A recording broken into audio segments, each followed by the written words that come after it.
नमस्ते विद्यार्थी मित्रों, वेलकम टू निर्जय एजुकेशन। आज हम हिंदी व्याकरण में संज्ञा के बारे में पढ़ेंगे। संज्ञा किसे कहते हैं और संज्ञा के प्रकार। तो संज्ञा का शाब्दिक अर्थ है नाम।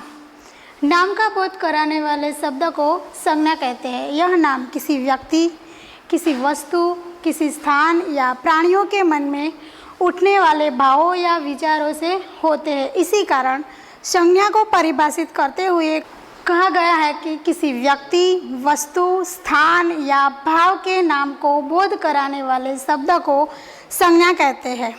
संज्ञा जैसे मदन, दिल्ही, क्रोध, मेज। यहाँ मदन ये व्यक्ति का नाम हुआ, दिल्ही ये स्थान का नाम हुआ, क्रोध ये मनुष्य या प्राणियों के मन में उठने वाले भाव और मेज ये वस्तु का नाम हुआ। इसीलिए नाम को संज्ञा कहते हैं। संज्ञा के भेद।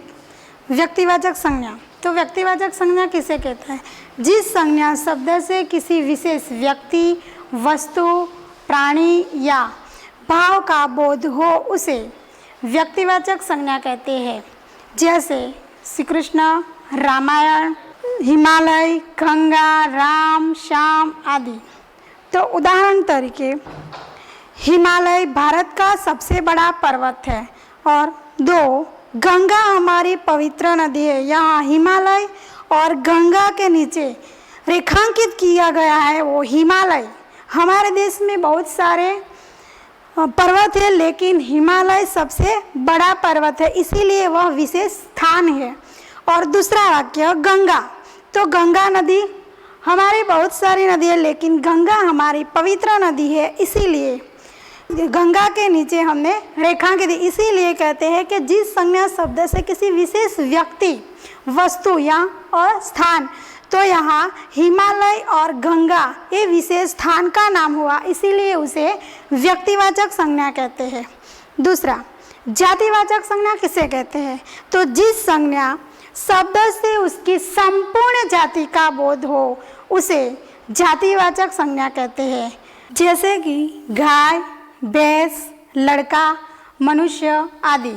यहाँ मनुष्य सबसे बुद्धिमान है। यहाँ एक मनुष्य की बात नहीं बताई गई, सभी मनुष्य। आपने देखा संपूर्ण जाति यानी कि मनुष्य एक नहीं, सभी मनुष्य बुद्धिमान है, इसीलिए उसे जातिवाचक। और दूसरा, गाय का दूध पवित्र माना जाता है।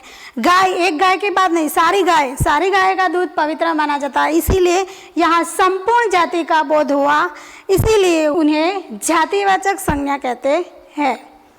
अब देखेंगे नंबर 3, भाववाचक संज्ञा।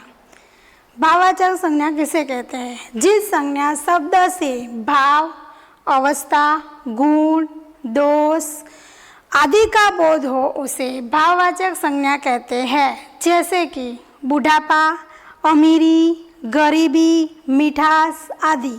यहाँ बुढ़ापा, अमीरी, गरीबी भाव दर्शाता है, इसीलिए उसे भाववाचक संज्ञा कहते हैं। नंबर 4, समूहवाचक संज्ञा किसे कहते हैं? तो जिस संज्ञा शब्दों से वस्तुओं और व्यक्तियों के समूह का बोध हो उसे समूहवाचक संज्ञा कहते हैं। जैसे कि सभा, सेना, झुंड, भीड़, गुच्छा आदि।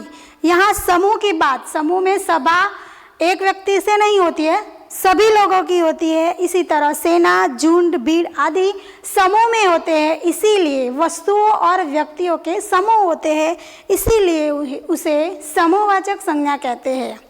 नंबर 5, द्रव्यवाचक संज्ञा। तो द्रव्यवाचक संज्ञा किसे कहते हैं?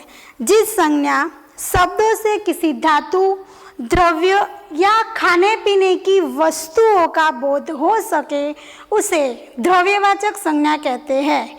जैसे कि सोना, चांदी, घी, चावल, दूध, पानी आदि।